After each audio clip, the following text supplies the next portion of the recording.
Kaisar ini mengganti tukang cukurnya sebulan sekali, untuk menyembunyikan tanduk di kepalanya, dan tidak membiarkan rahasia ini terbongkar. Setiap bulan, orang dikirim ke desa untuk menangkap tukang cukur. Kali ini giliran Ma Pong yang memotong rambut Kaisar. Sebelum berangkat, ibunya mengemas 3 kue untuk dia makan sepanjang perjalanan. Dan pria ini juga seorang penata rambut baru di desa. Pada saat ini, dia mengoleskan busa secara merata ke kepala bundar Kaisar. Kemudian mengasah pisau besi tersebut hingga mengkilap. Ketajaman pisau tersebut dengan mudah mencukur rambutnya. Dan Kaisar juga sangat senang dengan ketangkasannya. Namun rahasia tanduk itu tidak dapat diungkapkan kepada siapapun. Jadi dia membujuknya untuk mengambil emas di dalam kotak itu. Kemudian dia mengambil keuntungan saat dia membungkuk ke dalam. Jadi dia mendorongnya dari belakang. Tak lama kemudian dia terjatuh. Ada sungai di dalam kotak. Dan dia tidak tahu sudah berapa lama dia tersapu arus. Untungnya, ketika dia bangun, dia melihat banyak tumpukan tengkorak di sebelahnya. Mungkin semua orang ini ditipu oleh Kaisar, sehingga mereka mati mengenaskan di sini. Ketika dia menyadari kekejaman Kaisar, dia panik, dan dia tidak ingin menjadi bagian darinya. Tiba-tiba pada saat ini, sebuah ekor besar muncul dan mendekatinya. Detik berikutnya, ketika ia bangkit dari tumpukan tengkorak, ia segera mengeluarkan serulingnya dan memainkannya. Ketika mendengar suara seruling, ular piton itu menari mengikuti suara seruling. Pada saat itu, ular piton itu tidak lagi bermaksud menyakiti Ma Pong. Maka pemuda itu mengeluarkan kue untuk memberinya makan. Setelah memakannya, piton merasa kue ini terasa sangat enak. Maka ia memanfaatkan kesempatan ini. Itu untuk meminta piton mengajaknya keluar. Tanpa disangka, piton setuju untuk membawa Ma Pong keluar dari gua ini. Dengan bantuan dari piton raksasa, dia lolos dengan mudah. Tapi itu baru tantangan pertama. Masih banyak tantangan lagi yang menunggunya. Pada saat ini, entah dari mana muncul serigala liar yang besar. Ia sangat lapar, sehingga memandangnya seperti sepotong daging babi yang lezat. Ketika dia melihatnya, dia segera memanjat dahan pohon. Itu untuk menjaga dirinya tetap aman.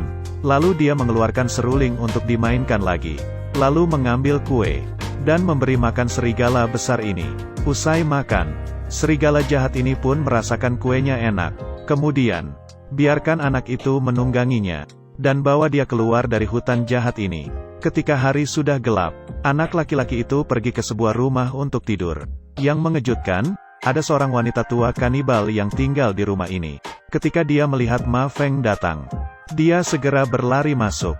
Setelah pintu dibuka kembali, wanita tua itu tidak hanya terlihat lebih muda, tapi wajahnya juga sangat baik. Namun semua itu hanya kamuflase saja, hingga dia duduk di kursi. Tiba-tiba seluruh perabotan di dalam rumah menjadi makhluk hidup.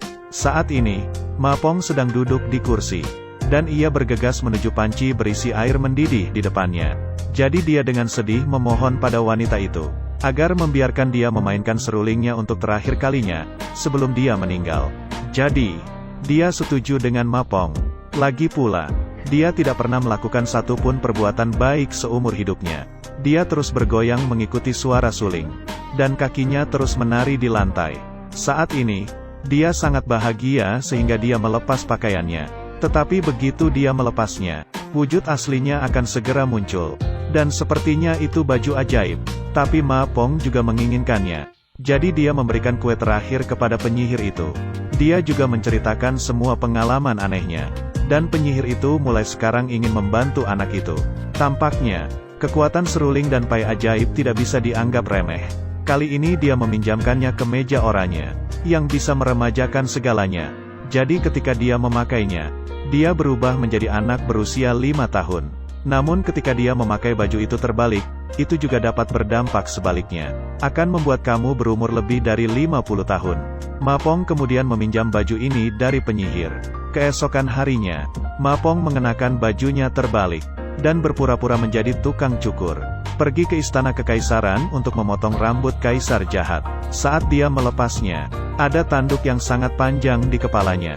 Setelah Ma Feng selesai memotong rambut kaisar, dia menggunakan trik lamanya untuk mengelabuinya. Tapi orang ini pura-pura tidak tahu, membuka kotak itu dan terlihat terkejut. Padahal di dalamnya terdapat banyak emas, dengan kualitas berharga yang berbeda-beda, dan mengatakan, dia belum pernah melihat emas sebanyak itu seumur hidupnya.